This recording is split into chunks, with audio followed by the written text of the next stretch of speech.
Hello student, welcome to Bidyadhari. তো প্রত্যেক দিনের মতো আজকেও জিকে শর্ট সিরিজের আমাদের জিকে শর্ট সিরিজ চলছে সেটি আরেকটি সিরিজে চলে এসেছি আমরা। আজকেও কিছু 40টি গুরুত্বপূর্ণ প্রশ্ন নিয়ে ডিসকাস করব, যেগুলি খুবই গুরুত্বপূর্ণ হবে আগামী দিনে যে সমস্ত কম্পিটিটিভ এক্সাম রয়েছে, যেমন ডাব্লিউপি, গ্রাম পঞ্চায়েত এবং কেপি এবং বিভিন্ন কম্পিটিটিভ এক্সামের জন্য খুবই গুরুত্বপূর্ণ হবে। তো টাইম ওয়েস্ট না করে আমরা ভিডিওটি শুরু করব। তো প্রথম যে কোশ্চেনটি রয়েছে সেটি হলো সুরজকুণ্ড আন্তর্জাতিক কারুশিল্প মেলা কোন শহরে অনুষ্ঠিত হয়? সুরজকুণ্ড আন্তর্জাতিক কারুশিল্প মেলা কোন শহরে অনুষ্ঠিত হয়? এটি অ্যান্সার হয়ে যাবে ফরিদাবাদ। কোথায় হবে? ফরিদাবাদ।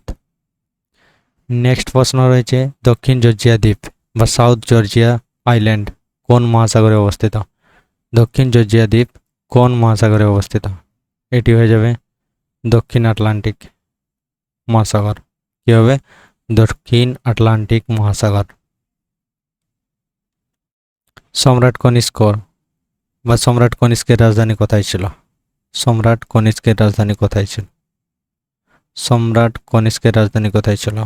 এ মথুরা, বি পাটলিপুত্র, পেশোয়ার, তক্ষশিলা। অ্যান্সার করে দেওয়াই আছে এখানে, পেশোয়ার হয়ে যাবে।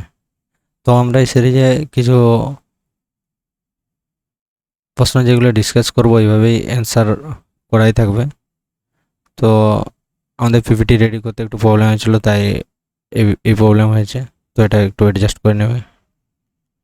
সেন্ট ফ্রান্সিস জেভিয়ার দেহাবশেষ কোথায় সংরক্ষিত আছে? কোথায় সংরক্ষিত আছে? সেন্ট ফ্রান্সিস জেভিয়ার দেহাবশেষ কোথায় সংরক্ষিত আছে? এটি হয়ে যাবে basilica of Jesus. Basilica of Bom Jesus কোথায়? গোয়াতে। গোয়াতে। বেলজিয়ামের রাজধানীর নাম কি? বেলজিয়ামের রাজধানী হলো ব্রাসেলস। 24তম জৈন তীর্থঙ্কর কে ছিলেন? 24তম জৈন তীর্থঙ্কর কে ছিলেন? মহাবীর। কে হবে? মহাবীর। বিখ্যাত সাও জোয়া উৎসব কোন রাজ্যে পালিত হয়?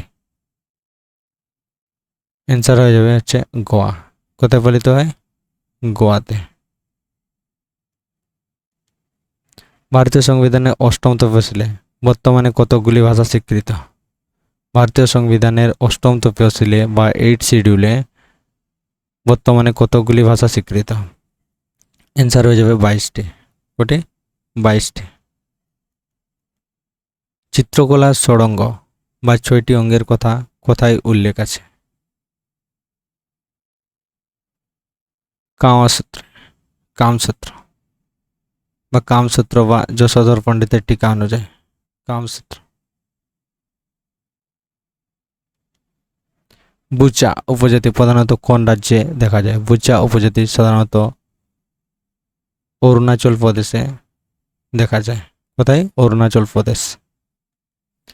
বিখ্যাত সাধক দাদু দয়াল কোন মতবাদে বিশ্বাসী ছিলেন? নির্গুণ ভক্তি। নির্গুণ ভক্তি। তিনি বিশ্বাস করতেন ঈশ্বর এক এবং নিরাকার। 24তম তীর্থঙ্কর মহাবীরের প্রতীক চিহ্ন কি ছিল? 24তম তীর্থঙ্কর মহাবীরের প্রতীক চিহ্ন ছিল সিংহ। তো এই যে আমাদের জিকে শর্ট সিরিজ চলছে, এখানে শুধু কোশ্চেন অ্যান্সার চলবে, এভাবে ডিসকাস ক্লাস আসবে পরবর্তীকালে, সেখানে ইন ডিটেলস ডিসকাস ক্লাস করা হবে। তো সুতরাং এখানে শুধুমাত্র প্রশ্ন এবং উত্তরের সিরিজ, এটা এই জিকে শর্ট সিরিজ যেটা রয়েছে, এখানে শুধু আমরা প্রশ্ন এবং উত্তরই এখানে ডিসকাস করব। তো 23তম তীর্থঙ্কর পার্শ্বনাথের প্রতীক ছিল সাপ। কি ছিল? সাপ। এবং প্রথম তীর্থঙ্কর ঋষভনাথের ছিল ষাঁড়। কি ছিল? ষাঁড়। গন্ড উপজাতি ভারতের কোন অঞ্চলে সবচেয়ে বেশি সংখ্যায় বাস করে? গন্ড উপজাতি ভারতের কোন অঞ্চলে সবচেয়ে বেশি সংখ্যায় বাস করে? এটি হয়ে যাবে মধ্য ভারত। কোথায়? মধ্য ভারত। মিন্স মধ্যপ্রদেশ, ছত্তিশগড়, এইসব এলাকা। বেলজিয়ামের বর্তমান প্রধানমন্ত্রীর নাম কি? বেলজিয়ামের বর্তমান প্রধানমন্ত্রীর নাম কি? অ্যান্সার হয়ে যাবে আলেকজান্ডার ডিক্রো। আলেকজান্ডার ডিক্রো। হরপ্পা সভ্যতা কিছু গুরুত্বপূর্ণ ওয়ান লাইনার আমরা ডিসকাস করব, যেখানে রয়েছে হচ্ছে আবিষ্কার। আবিষ্কার কে করেছে 1921 সালে? দয়ারাম সাহানি। দয়ারাম সাহানি প্রথম হরপ্পা আবিষ্কার করেন। এটি মূলত একটি তাম্রপ্রস্তর, এটা মনে রাখবে, মূলত একটি তাম্রপ্রস্তর ব্রোঞ্জ যুগের সভ্যতা। কি হয়েছে? তাম্রপ্রস্তর এবং ব্রোঞ্জ যুগের। নগর পরিকল্পনা সিন্ধু সভ্যতার শহরগুলো গ্রিড পদ্ধতি, গ্রিড পদ্ধতিতে তৈরি ছিল এবং রাস্তাগুলো ছিল কি একে অপরকে সমকোণে ছেদ করত।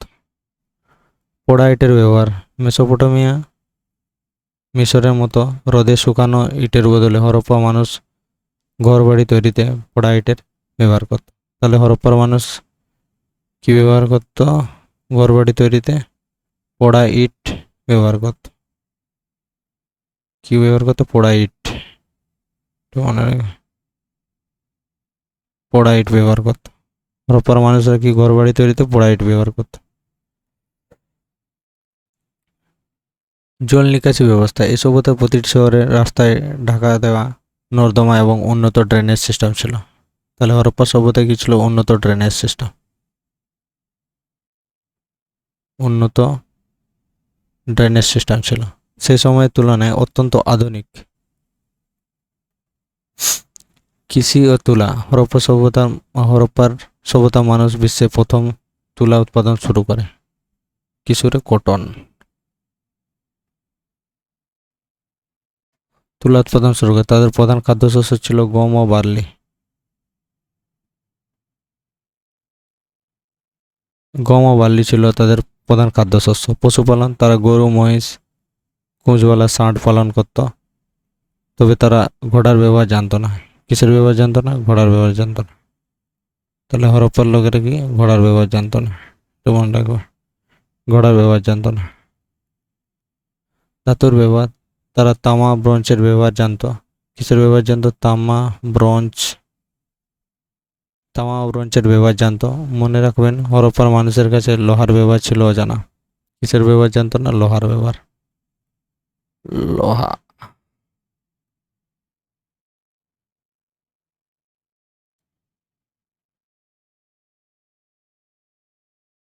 লোহার ব্যবহার জানতো না। মহেঞ্জোদাড়ো এই শব্দের অর্থ হলো মৃতের স্তূপ।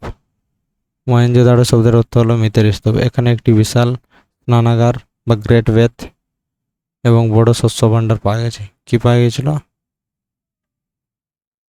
বড় শস্য ভাণ্ডার ও বিশাল স্নানাগার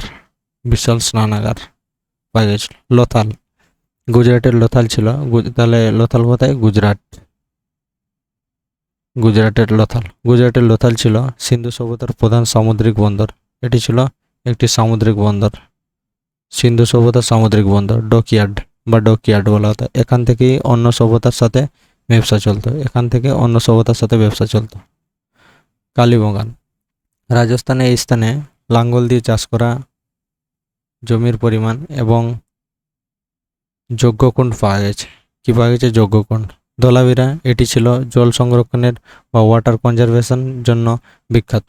কিসের জন্য ধোলাভিরা বিখ্যাত ছিল?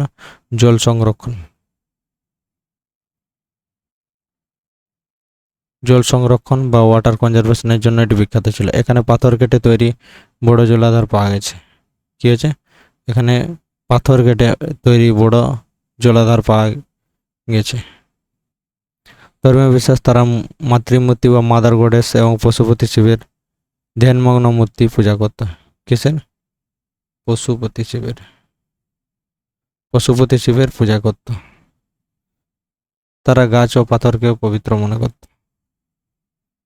সিন্ধুলিপি, এদের লিপি ছিল চিত্রলিপি বা পিক্টোগ্রাফিক।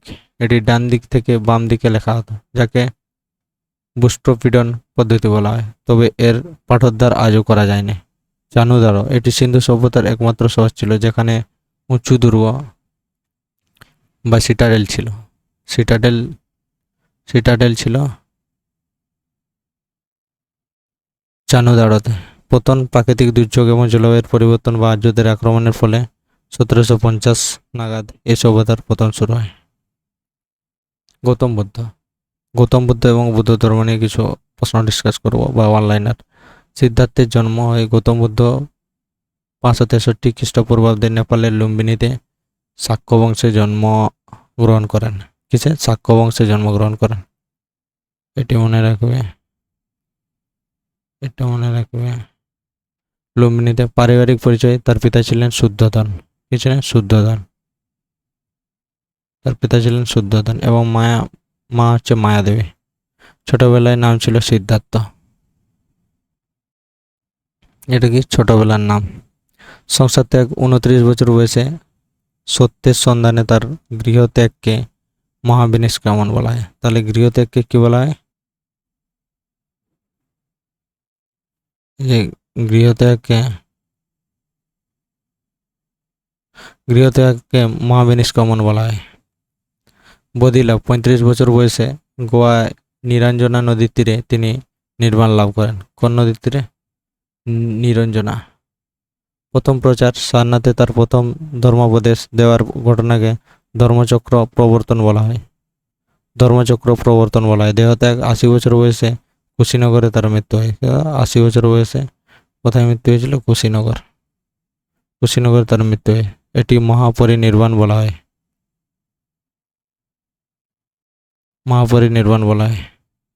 প্রধান ধর্মগত বৌদ্ধদের পবিত্র ধর্মগ্রন্থের নাম হচ্ছে ত্রিপিটক।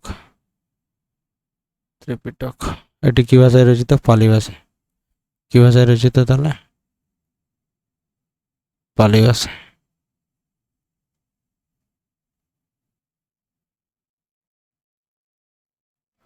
ভাষায়। চতুরার্য সত্য। বুদ্ধদেব দুঃখ মুক্তির জন্য 4টি পরম সত্যের কথা প্রচার করেন। কটি? 4টি।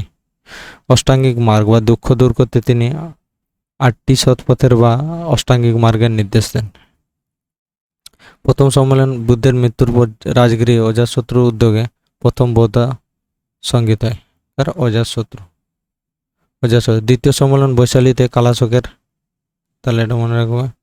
প্রথমটি হচ্ছে অজাতশত্রু, সেকেন্ডটি হচ্ছে কালাশোক,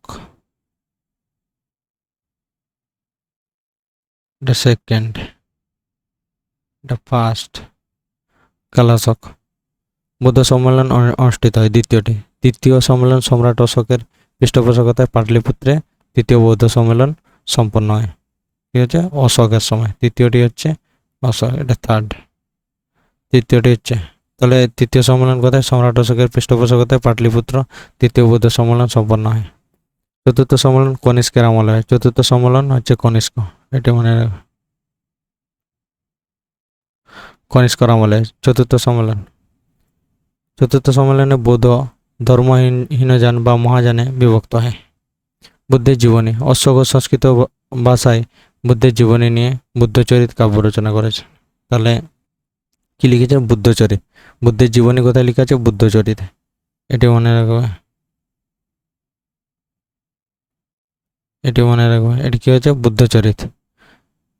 কার জীবনী? এটাই বুদ্ধচরিত আছে গৌতম বুদ্ধের। জাতকের গল্প। বুদ্ধদেবের পূর্বজন্মের কাহিনী সমূহকে জাতক বলা হয়। পূর্বজন্মের কি হচ্ছে?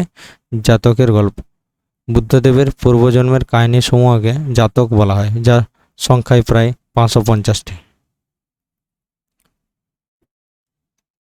ঠিক আছে, তাহলে এই ভিডিওতে আর বেশি কিছু বলছি না। আজকে কিছু অনলাইনার ডিসকাস করে নিলাম। আমাদের পিপিটি রেডি করতে কিছু প্রবলেম হয়েছিল, তাই কিছু অনলাইনারও দেওয়া ছিল। তো সুতরাং আজকে কিছু অনলাইনার ডিসকাস করে নেওয়া জিকে শর্ট সিরিজের মধ্যে। তো পরের ভিডিওতে শুধু আমরা অনলি কোশ্চেন অ্যান্সার নিয়ে ডিসকাস করব এবং এই সমস্ত ডেসক্রিপটিভ ভিডিও পরবর্তীকালে নিয়ে আসবো আমাদের চ্যানেলে।